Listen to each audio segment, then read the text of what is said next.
The sound of champagne fizzing still haunts me. My husband Marcus actually raised his glass to toast the moment I signed what he called his bulletproof prenuptial agreement. His attorney Richard clinked glasses with him across that mahogany conference table while I sat there with the pen still warm in my hand. They were celebrating. I remember thinking how weird that was, celebrating your wife signing away her rights to your money. But Marcus always had this thing about being the smartest guy in the room. To ironclad contracts, Marcus said, that smug grin spreading across his face. I smiled back, took a sip of the champagne they'd brought to make this whole thing feel like less of a business transaction. The bubbles tasted bitter. What Marcus didn't know, what his fancy lawyer didn't know, was that I'd spent the last 3 weeks having every single page of that document analyzed by someone who actually gave a damn about me. Before we dive even deeper into this story, I love seeing where you all are tuned in from, so drop your city in the comments. But also, I want to know, after hearing what the husband did in today's story, would you have given him a second chance? Let me know your thoughts along with your location. Also, don't forget to subscribe to this channel and hit that like button as you'll inspire me to do more. Now my cousin Teresa, the one Marcus always called the legal nerd at family gatherings, the one he'd laugh about because she worked at a small firm in Newark instead of some prestigious Manhattan office. Teresa found it on page 47, buried in a subsection about asset disclosure requirements. Marcus had lied, not a small lie, not an oops, I forgot to mention kind of lie. The man had hidden an entire real estate portfolio worth roughly $12 million. Properties in Charleston, 2 condos in Miami, and a commercial building in Boston that brought in about $30,000 a month in rental income. None of it appeared in the financial disclosure he'd sworn was complete. According to the prenup he'd just watched me sign, any assets not disclosed became marital property, subject to equal division. Marcus had literally just signed away half of his secret empire to me. But I didn't say anything that day. I smiled. I drank the champagne. I let him think he'd won. Let me back up. This whole thing started about 8 months before the prenup signing, right after Marcus proposed. We'd been dating for 2 years, and honestly, those first years were good. He was charming, successful, drove a high-end sports car, took me to restaurants where the waiters pronounced everything in French. He worked in private equity, something about acquiring struggling companies and optimizing their value. I worked as a pediatric nurse. We met at a charity gala his firm sponsored. The proposal happened in the Maldives. Overwater bungalow, sunset, photographer hidden behind a palm tree. The ring was massive, 3 carats, emerald cut. When we got back to New York, Marcus started talking about protecting what we're both bringing to the marriage. It's not romantic, I know, he said over dinner at Per Se, but my father always told me that a prenup is like insurance. You hope you never need it, but you'd be stupid not to have it. I got it. He was worth about $8 million according to what he told me. I had roughly $90,000 in savings and about $40,000 in student loans still hanging around. The math wasn't exactly balanced. That makes sense, I told him. I want you to feel secure. His face relaxed. You're so reasonable, Jen. This is why I love you. What he meant was, this is why I chose you. You're not going to fight me. The first draft of the prenup arrived 2 weeks later. 32 pages of legal language that basically said if we divorced, I'd get nothing except what I came into the marriage with. No alimony, no share of his business interests, no claim to the brownstone he owned in Brooklyn Heights. There was a small clause about if we had kids, I'd get child support calculated at state minimums. I read through it with my morning coffee and felt something cold settle in my chest. This seems really one-sided, I said to Marcus that night. He was on his laptop, barely looking up. That's the point, babe. It protects what's mine. But what if I give up career opportunities to support you? What if I have your kids and stay home with them? Now he looked up. Are you planning to divorce me? No, of course not, but then why does it matter? If we stay married, which we will, the prenup is just paper in a drawer. It's only relevant if you're planning to leave me and take my money. The way he said it made me feel greedy for even asking, like I was already plotting to scam him. That's when I called Teresa. We met for lunch at this little Vietnamese place she loved near her office. I brought the prenup in my bag, and she read through it while eating spring rolls. "This is garbage," she said after about 10 minutes. "Jen, this thing assumes you contribute nothing to the marriage. What if you support his career moves? What if you relocate for his job? What if you have kids and your career takes a hit? He says if I'm not planning to divorce him, it shouldn't matter." Teresa put down her chopsticks. "That's manipulative as hell.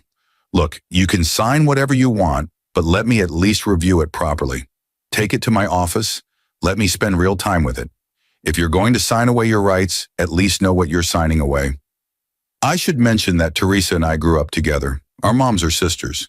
We spent every summer at our grandmother's house in Pennsylvania, sharing a bedroom and staying up late talking about the lives we'd have someday.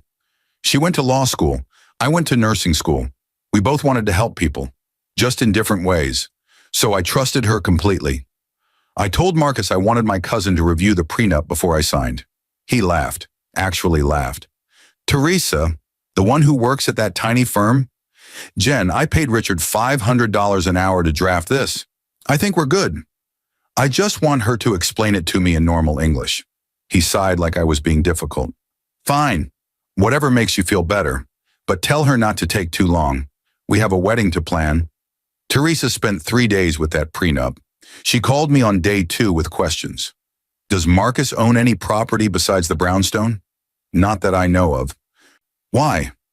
"The disclosure section lists one primary residence, but there are references elsewhere to all real property that don't quite match up. It's probably nothing, but the language is weird." On day 3, she called me again. "I want to hire a private investigator." I almost dropped my phone. "What? Teresa, that's insane. Hear me out. These property references are bothering me. Your fiancé works in private equity. These guys move money around in ways that make it hard to track. I just want to make sure the financial disclosure is accurate. It'll cost you about $1,500, but if something's off, you need to know before you sign."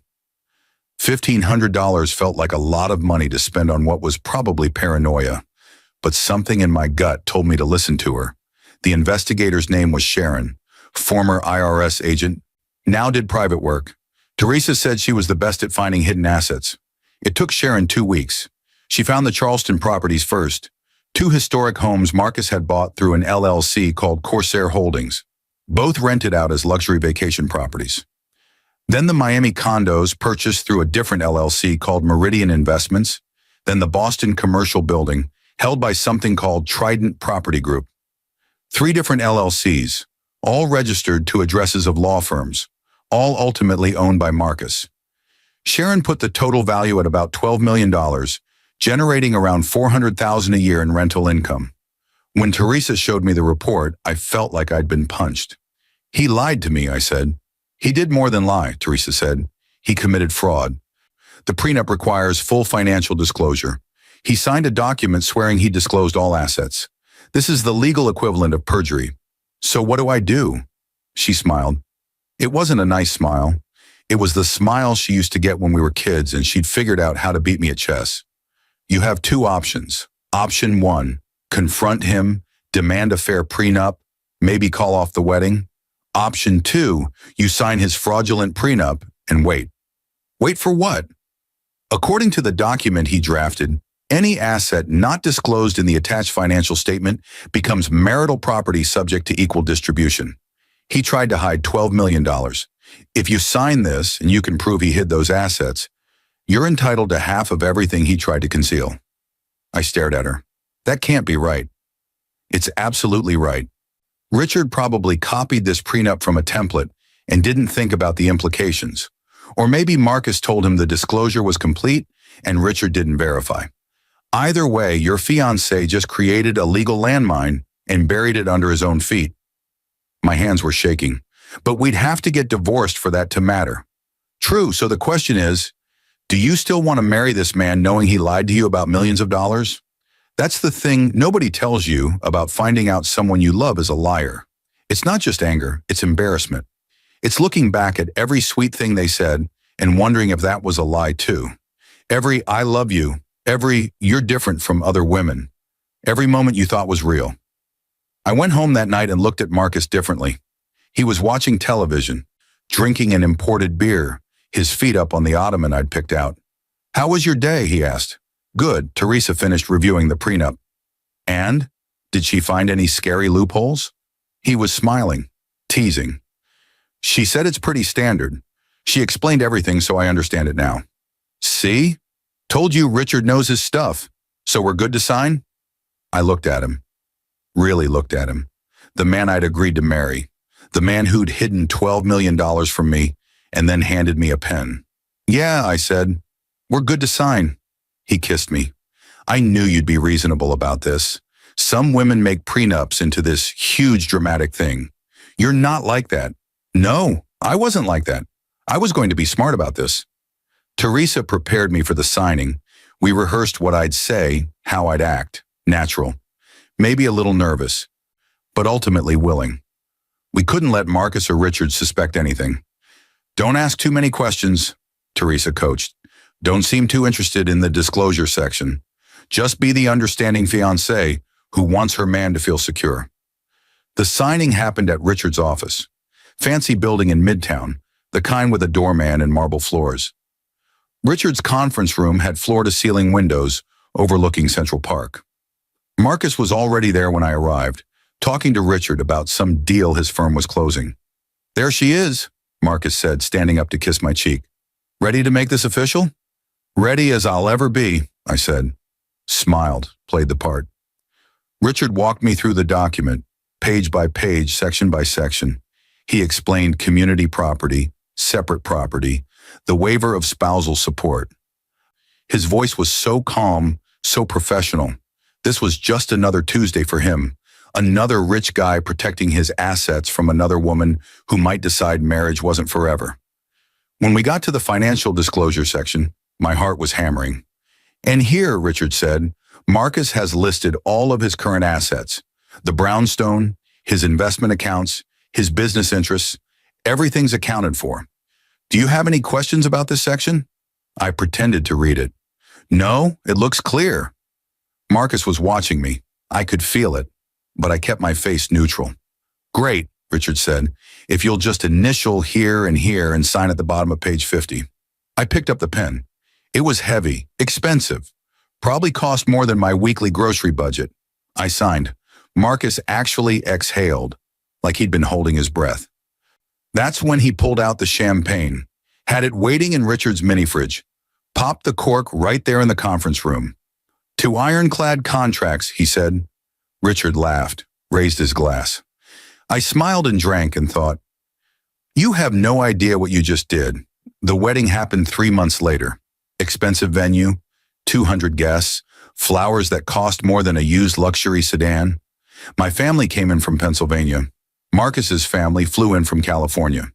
His mother, Patricia, spent the entire rehearsal dinner making little comments about how lucky I was. Marcus could have married anyone, she said while we were in the bathroom touching up makeup. He dated a lawyer once. Very accomplished woman. I'm sure she was, I said. I'm just saying he chose you for a reason.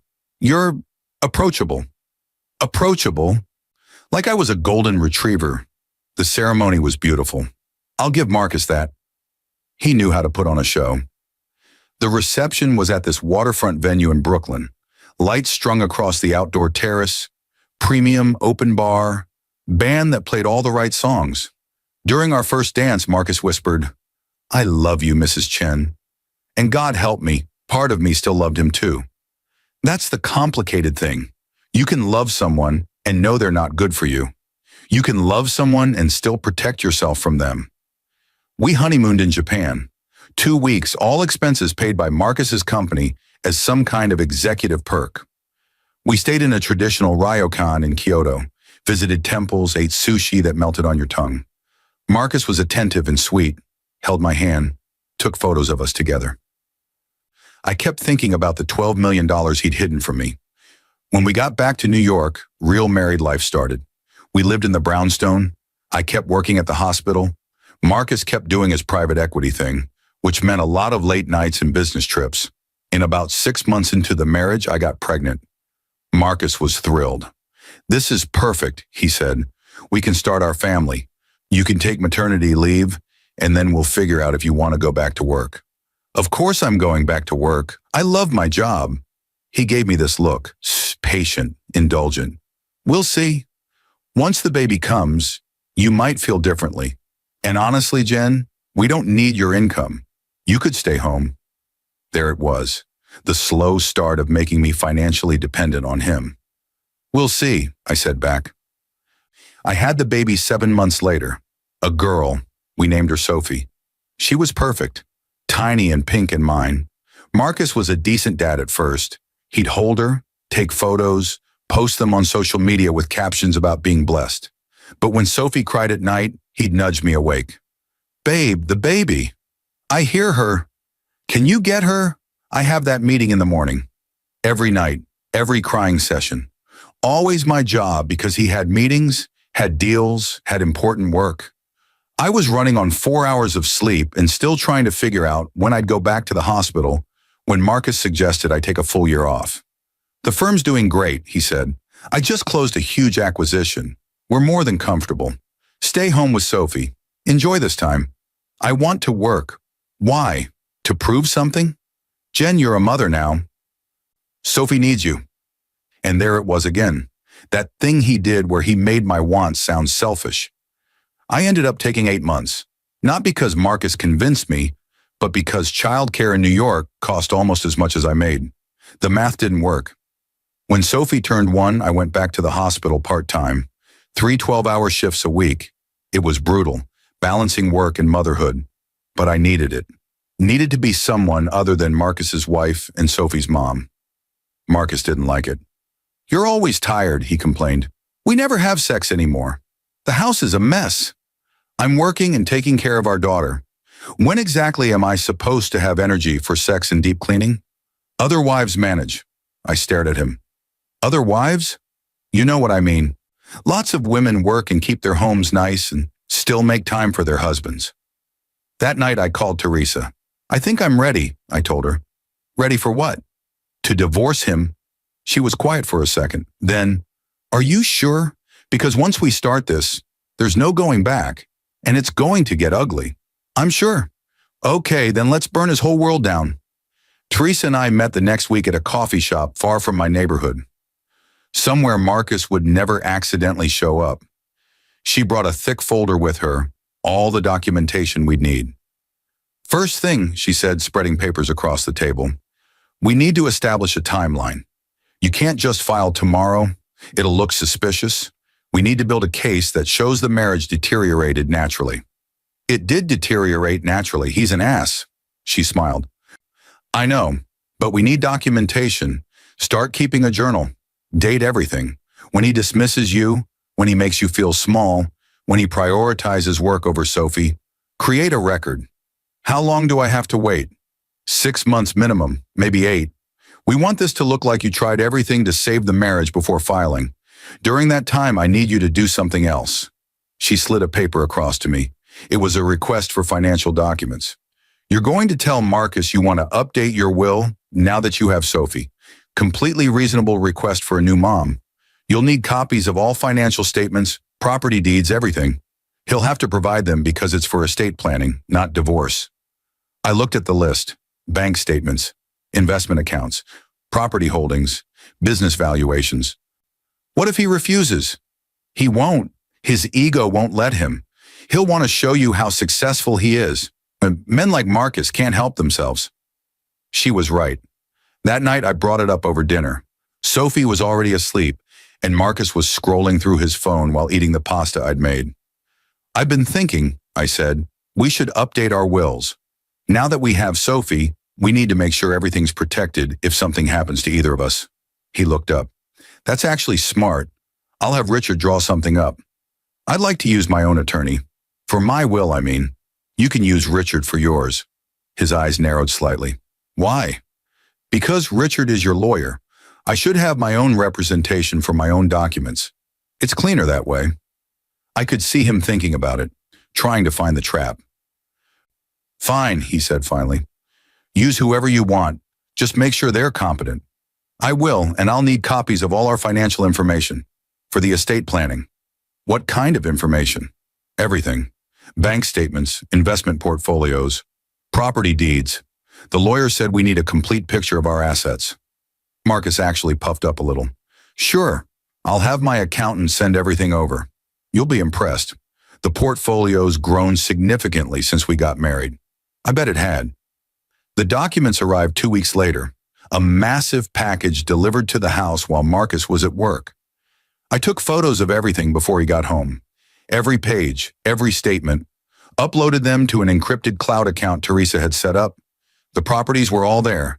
The Charleston homes, the Miami condos, the Boston commercial building, plus 2 more I didn't know about, a penthouse in Austin and a beach house in the Outer Banks. Marcus had expanded his secret real estate empire during our marriage. I texted Teresa, he's got more, 2 additional properties. She responded immediately, perfect, more for us to take. That night at dinner, I thanked Marcus for sending the documents. No problem, he said. Did you see the Austin property? Bought that last year. It's already appreciated 15%. It's impressive, I said, and I meant it. He was genuinely good at making money, just terrible at being a husband. Maybe we should visit sometime, he said. Take Sophie to Texas. Show her where Daddy's building wealth for her future. Daddy's building wealth. Not we, not our family. Daddy. The next 6 months were the hardest of my life. I had to pretend everything was fine while watching my marriage crumble in slow motion. I kept my journal like Teresa instructed, documented every dismissive comment, every time Marcus chose work over family, every moment he made me feel invisible. April 3rd. Marcus missed Sophie's first parent-teacher conference at daycare, said a conference call ran late, found out later he went to drinks with colleagues. April 17th. Asked Marcus to pick up diapers on his way home. He forgot, said I should have reminded him again because he's busy with important things. May the 2nd, Marcus's mother visited. She told me the house looked lived in and suggested I hire a housekeeper. Marcus agreed with her. May 20th, anniversary dinner. Marcus was on his phone the entire time. When I asked him to put it away, he said, "This deal is worth $6 million. Your feelings can wait 20 minutes." That last one broke something in me. Your feelings can wait. I stopped trying after that, stopped initiating conversation, stopped asking about his day, stopped pretending I was happy. Marcus noticed. "What's wrong with you lately?" he asked one night in bed. "Nothing." "You've been cold, distant." "I'm tired, Marcus. I work 3 12-hour shifts, take care of Sophie the other 4 days, manage the house, and you're asking why I'm not more enthusiastic? Other women manage to do all that and still be pleasant." There it was again. Other women. The imaginary comparison group I could never measure up to. "Maybe you should have married one of them," I said. He rolled over, turning his back to me. "Maybe I should have." I lay there in the dark, listening to him breathe and thought, soon. Teresa filed the divorce papers on a Thursday in October, almost exactly 2 years after I'd signed the prenup. She had everything ready, the property documentation, the financial disclosures, the proof that Marcus had lied. The papers were served to him at his office. He called me 30 seconds after getting them. I was at the hospital in the middle of checking on a patient with pneumonia. "What the hell is this?" His voice was shaking, rage or panic, I couldn't tell. "I filed for divorce." "You can't be serious." "I'm completely serious." "Jen, we have a child. You're going to destroy our family over what? Because I work too much? Because I'm not attentive enough?" "This isn't a surprise, Marcus. We've been unhappy for months. So we go to counseling. We work on it. You don't just blow up our marriage. I'm done working on it. I want out." Silence then. "Fine. You want out? You're out. But don't expect anything. You signed a prenup, remember? You get nothing. We'll see what the judge says." "The judge? Jen, my prenup is ironclad. Richard said so. You're not getting my money." I smiled even though he couldn't see me. "Your lawyer said a lot of things. Not all of them were true." I hung up before he could respond. He showed up at the house that night. I'd expected it, so I'd already dropped Sophie off with my sister. I wasn't having this fight in front of our daughter. Marcus came through the door like a storm. His face was red, his expensive suit jacket unbuttoned, his tie loose. Explain to me what the hell you think you're doing, he demanded. I'm divorcing you. It's pretty straightforward. Because I worked too hard? Because I built a successful career? That's grounds for divorce now? No, Marcus, because you lied to me. Because you hid millions of dollars in assets. Because you committed fraud when you had me sign that prenup. His expression changed. Just for a second, I saw fear. I don't know what you're talking about. Yes, you do. Charleston, Miami, Boston, Austin, the Outer Banks. Should I keep going? He went pale. Actually pale. Those are business investments. They're separate property. Not according to the prenup you wrote. Any asset not disclosed becomes marital property. You hid roughly $15 million. I'm entitled to half. That's insane. Richard would never have let that language. He stopped. Realized what he was admitting. Richard didn't know you were hiding assets, I said. He thought the disclosure was complete. You lied to your own lawyer. Marcus sat down heavily on the couch. His hands were shaking. You can't do this. I already did. I'll fight you. I have resources. I'll bear you in legal fees until you give up. Go ahead. My attorney works on contingency for cases like this. The more you fight, the more expensive it gets for you, not me. He looked up at me. Really looked at me for maybe the first time in months. When did you become this person? When did you? I shot back. When did you become someone who lies to his wife? Who hides money? Who treats me like I'm lucky to be here? I gave you everything. This house, nice clothes, a good life. You gave me access to your life. That's not the same thing. He stood up, grabbed his jacket. You're making a huge mistake. You're going to regret this. The only thing I regret is not doing it sooner. He slammed the door on his way out, hard enough that a picture frame fell off the wall and shattered.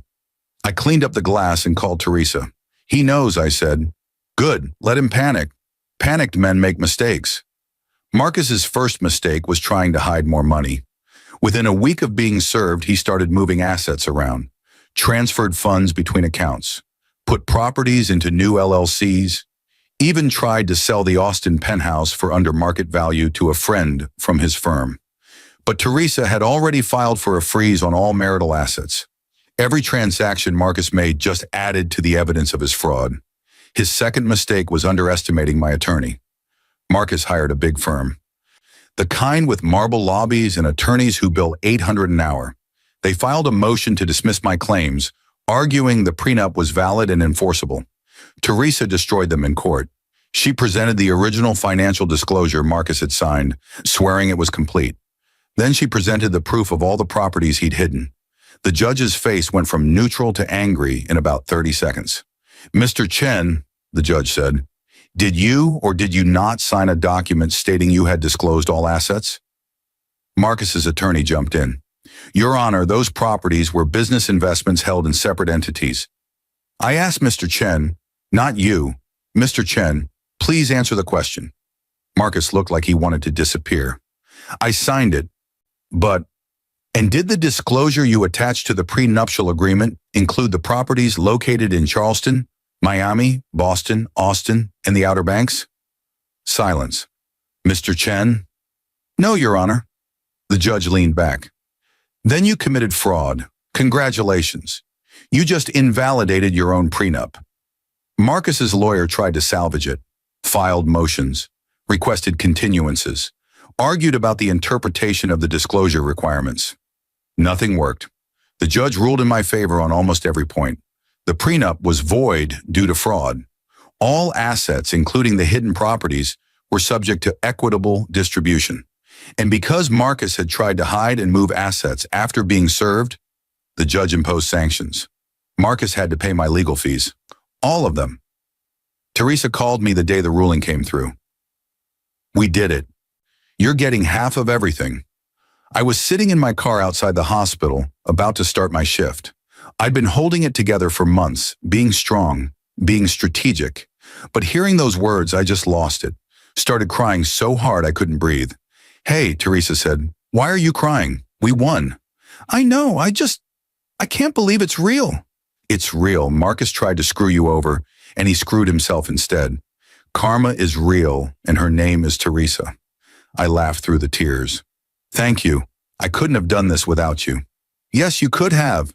You're stronger than you think. I just gave you the legal tools. The property division took another 3 months to finalize. Marcus fought every single item, argued about valuations, tried to claim certain properties had depreciated, demanded we split the litigation costs. The judge was done with his games. Final ruling, I got the brownstone. 3 of the rental properties, including 1 Charleston home and both Miami condos, half of his investment accounts, half of his business interests, full custody of Sophie with Marcus getting standard visitation, and child support calculated at actual income levels, not the minimums he tried to claim. Total value of my settlement, approximately $7.8 million. Marcus had to write me a check for $3.2 million to balance the distribution since I was keeping fewer properties.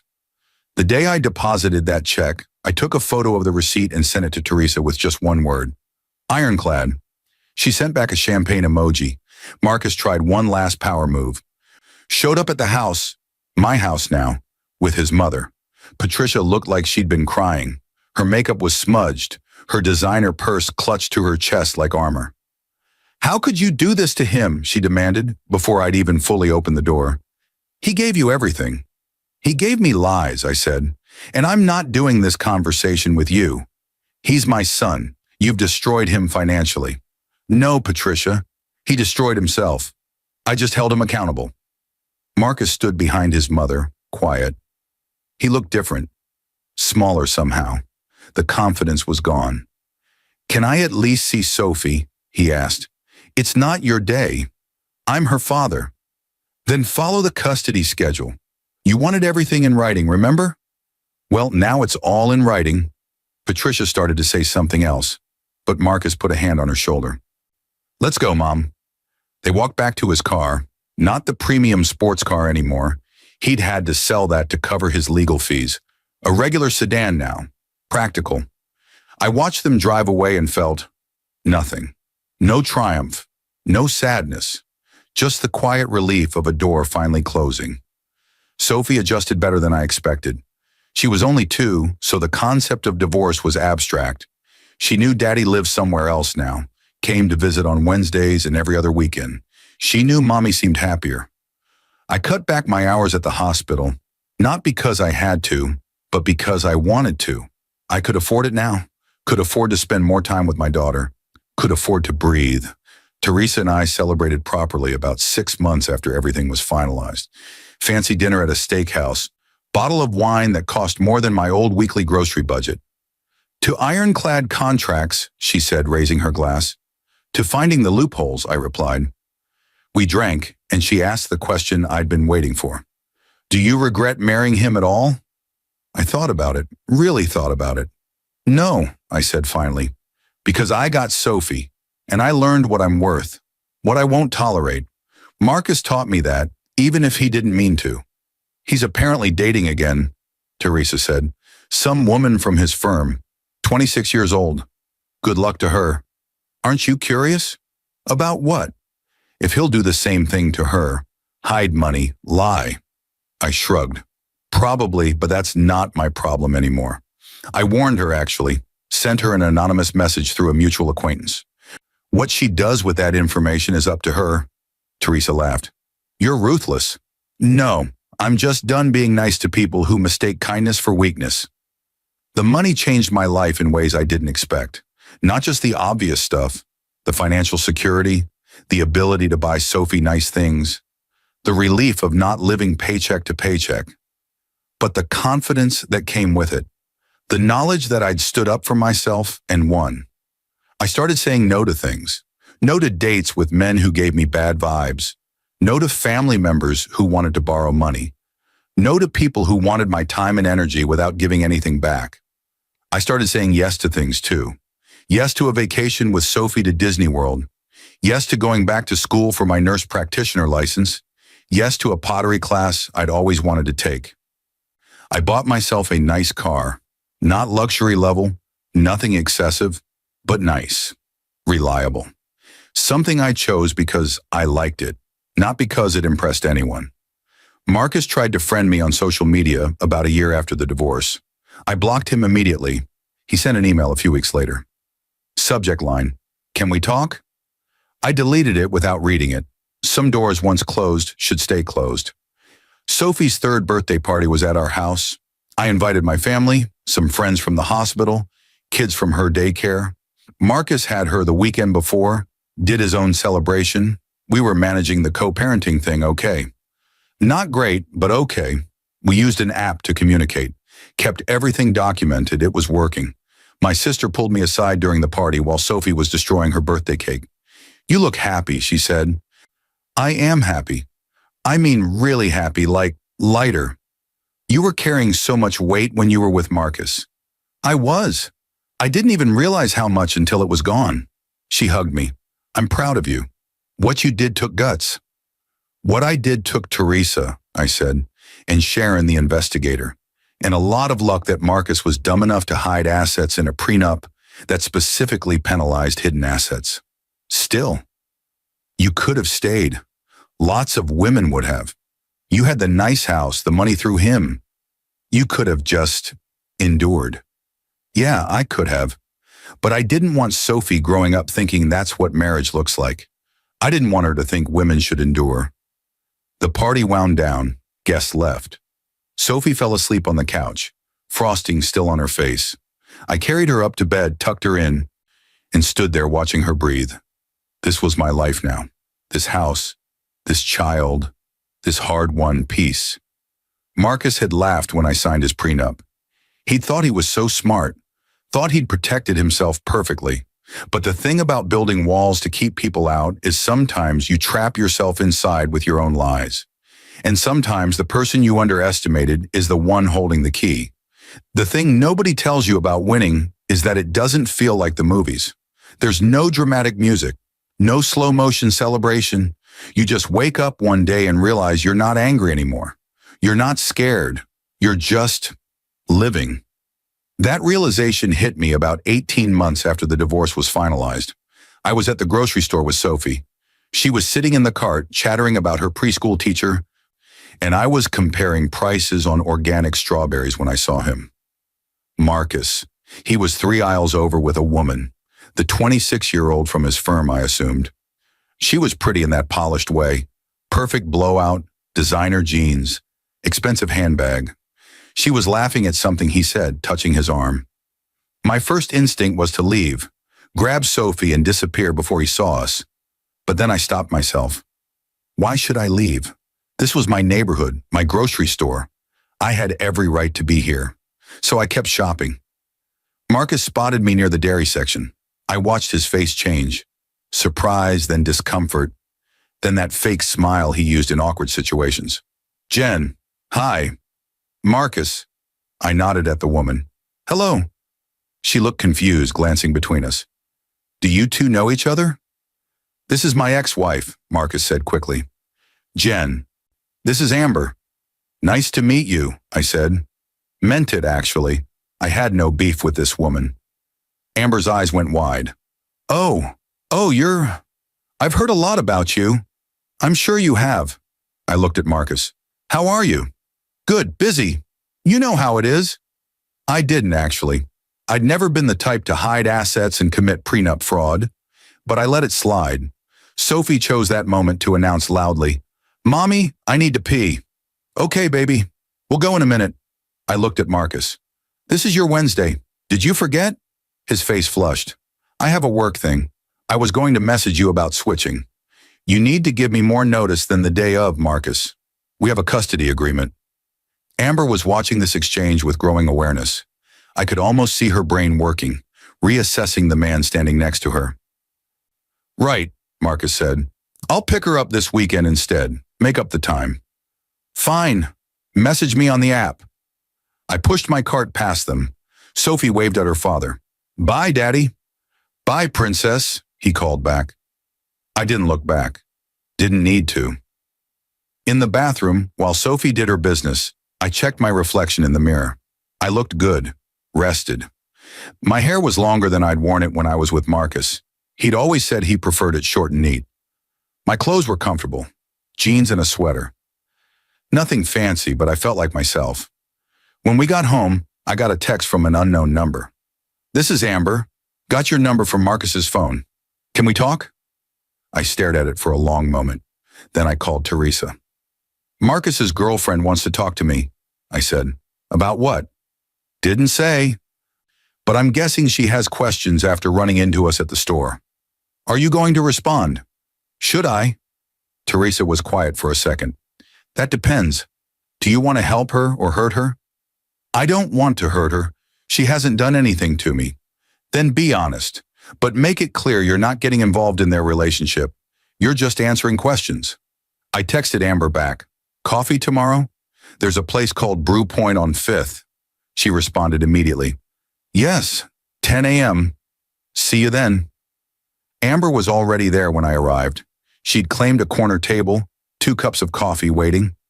She stood when she saw me, nervous energy radiating off her. Thank you for meeting me, she said. I wasn't sure you would. It's fine. What did you want to talk about? She sat down, wrapping her hands around her coffee cup. Marcus told me about the divorce, his version, but after seeing you yesterday and the way you talked about the custody schedule, I'm wondering if there's more to the story. Smart girl. There's always more to the story, I said. What specifically do you want to know? He said you divorced him because he worked too much, that you got a huge settlement because you had a good lawyer who exploited technicalities. I almost laughed.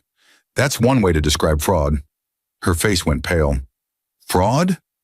I pulled out my phone and showed her the photo I'd kept, the prenup disclosure page, then the property records Sharon had found. When I signed our prenup, Marcus swore this was a complete list of his assets. 1 brownstone, some investment accounts, his business interests.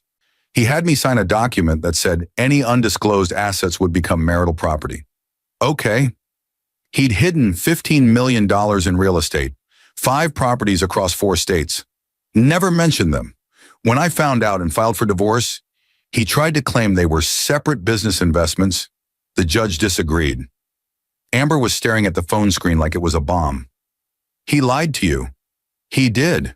And then he tried to move money around after I filed, which made everything worse. The court didn't appreciate that. Jesus. She set down her coffee cup with shaking hands. He told me you were vindictive, that you took everything out of spite. I took what I was legally entitled to, half of the assets he tried to hide from me. If he'd been honest from the start, we could have had a fair prenup. But he wasn't honest. Amber was quiet for a long time. I let her process. Can I ask you something personal? She said finally. Sure. Did you love him? When you married him? I did, very much. That's what made the lies hurt so badly. It wasn't just about the money. It was about realizing the person I loved didn't respect me enough to be truthful. She nodded slowly. He wants me to sign a prenup. There it was. Then hire your own lawyer, I said. Not someone he recommends. Someone who works for you. Have them review every page. Request complete financial disclosure and verify it independently. If he balks or gets defensive, that's a red flag. He says prenups are just smart business. They can be, but they should be fair. Both parties should have representation. Both parties should know what they're signing. If he's rushing you or making you feel guilty for asking questions, walk away. Amber's eyes were wet. I don't know if I can. I love him. I understand. I've been exactly where you are. But loving someone doesn't mean accepting whatever terms they offer. You deserve honesty. You deserve respect. If he can't give you that, he's not the right person. She wiped her eyes. Did you warn me? Marcus mentioned someone sent me an anonymous message months ago about being careful. Was that you? It was. Why? Because I wish someone had warned me. Because even though I don't know you, I don't want another woman to go through what I went through. You can ignore the warning if you want, but at least you have it. We sat there for a while longer. I answered her questions, told her about the red flags I'd missed. The little moments of disrespect that had grown into bigger problems. The way Marcus made me feel like I was lucky to be with him instead of valued as an equal partner. When we left the coffee shop, Amber hugged me. Thank you, she said. I have a lot to think about. Whatever you decide, make sure it's your choice, not his. I never found out what happened with Amber and Marcus. She didn't contact me again, and I didn't ask. That was her journey to navigate. But about 3 months later, I ran into Richard, Marcus's attorney, the one who drafted the fraudulent prenup. He was at a legal conference where I was speaking on a panel about patient advocacy. During the networking reception, he approached me. Mrs. Chen, or should I say Ms.? I kept Chen for Sophie. Right. How is Sophie? She's great. Growing like a weed. He shifted uncomfortably. I wanted to apologize for the prenup situation. I relied on Marcus's representation that the disclosure was complete. I should have verified independently. Yes, you should have. It was an expensive lesson, in multiple ways. I raised an eyebrow. How so? Marcus sued me for malpractice, claimed I should have caught the disclosure issues. We settled out of court, but it wasn't cheap, and my firm had to report it to our malpractice carrier, which affected our premiums. So Marcus had tried to blame everyone but himself. Typical. That must have been difficult, I said, keeping my voice neutral. It was educational. I now require independent verification of all financial disclosures, and I insist both parties have separate counsel review any prenuptial agreement. What happened with you and Marcus can't happen again. Good. Maybe something positive came from it then. For what it's worth, I'm glad you fought back. He deserved what he got. He got what he earned, I corrected. There's a difference. Richard smiled slightly. Fair point. Work became my refuge. I finished my nurse practitioner certification and started working in pediatric oncology. It was hard work, heartbreaking sometimes, but meaningful. I was helping kids fight cancer, making a real difference. The money from the settlement meant I could take the lower-paying hospital job instead of having to work at a high-volume clinic. Could focus on patient care instead of seeing as many patients as possible to make my numbers. I bought a beach house. Nothing extravagant. A small cottage in Cape May, New Jersey. 2 bedrooms. Screened porch. 5-minute walk to the ocean. Sophie and I spent weekends there, building sandcastles, collecting shells, watching the sunrise over the water. Marcus had summer visitation per our agreement. 2 weeks in July, he took Sophie to Disney World the first year, sent me photos of her meeting princesses, eating ice cream shaped like Mickey Mouse ears. I was genuinely happy she had a good time. Whatever issues I had with Marcus, he was still her father. She deserved to have good memories with him. When she came back, she was full of stories. Daddy's friend Amber is really nice, Sophie said. She painted my nails. Look! She showed me her tiny fingers, painted bright pink with little flower stickers. That's beautiful, baby. Are you and Daddy ever going to live together again? This was the question I'd been dreading. We'd navigated it before, but Sophie was getting older, starting to understand more. No, sweetie. Daddy and I are better as friends. We both love you so much, but we're happier living separately. Like Emma's parents? Emma was a friend from preschool, also divorced parents. Exactly like Emma's parents. Okay. She went back to playing with her dolls. Crisis averted. But that night, after she was asleep, I poured myself a glass of wine and sat on the back porch. Was I happy? Really happy? I had money, security, freedom, a beautiful daughter, meaningful work, good friends and family. But I was also alone. I'd been on a few dates since the divorce, but nothing serious. Nobody who made me want to risk vulnerability again. Maybe that was okay. Maybe I didn't need a partner to be complete. Maybe I was enough on my own. My phone buzzed. Text from Teresa. Dinner this weekend? I have news. Good news or bad news? Good news, big news. Tell you in person. Teresa's news was that she'd been offered a partnership at her firm, the youngest partner in the firm's history. We celebrated at the same Vietnamese restaurant where we'd first reviewed Marcus's prenup all those years ago. Remember sitting right here? Teresa said, gesturing at our table. Reading through that disaster of a document? I remember you calling it garbage. It was garbage, but profitable garbage, as it turned out. She raised her wine glass. To garbage prenups and the women who destroy them. I clinked my glass against hers. I couldn't have done it without you. You would have found a way. You're tougher than you think. I'm tougher than I was. That's for sure. We ate spring rolls and talked about everything except Marcus. about Teresa's new role at the firm, about Sophie starting kindergarten, about a guy Teresa was seeing, a fellow attorney naturally. "What about you?" she asked. "Any romance on the horizon?" "Not really. I went on a date last month with a doctor from the hospital. Nice guy. But there was no spark." "Are you looking for a spark? Or are you just going through the motions?" I considered that. Honestly, I think I'm still figuring out what I want. I spent so long adapting to what Marcus wanted that I'm not sure what my authentic preferences even are. "That's fair. Take your time. You've got the rest of your life to figure it out." Sophie's kindergarten graduation was a bigger deal than I expected. The school put on a whole ceremony. Songs, diplomas, parents crying. Marcus came, with Amber, who was still apparently in the picture despite my warnings. They sat on the opposite side of the auditorium. When Sophie walked across the stage to get her certificate, both Marcus and I cheered. For that moment, we were just two parents proud of their kid. The history between us didn't matter. After the ceremony, Sophie wanted a photo with both of us. "Mommy and Daddy together," she insisted. We stood on either side of her, smiling for the camera. Amber took the photo. She handed me my phone back without making eye contact. "She's a beautiful child," Amber said quietly. "Thank you. You were right. About the prenup. About everything." I looked at her. "You asked for verification?" "I did. Found some discrepancies. Not as bad as what he did to you, but enough.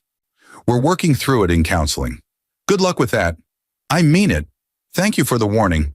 I'm not sure we'll make it, but at least I'm going in with my eyes open." She walked away before I could respond. Marcus caught me before I could leave. "She told me you two met for coffee," he said. "She reached out to me. I answered her questions." "You could have just stayed out of it." "I could have, but she deserved to know what kind of man she was marrying, just like I deserve to know." His jaw tightened. "I'm not that person anymore.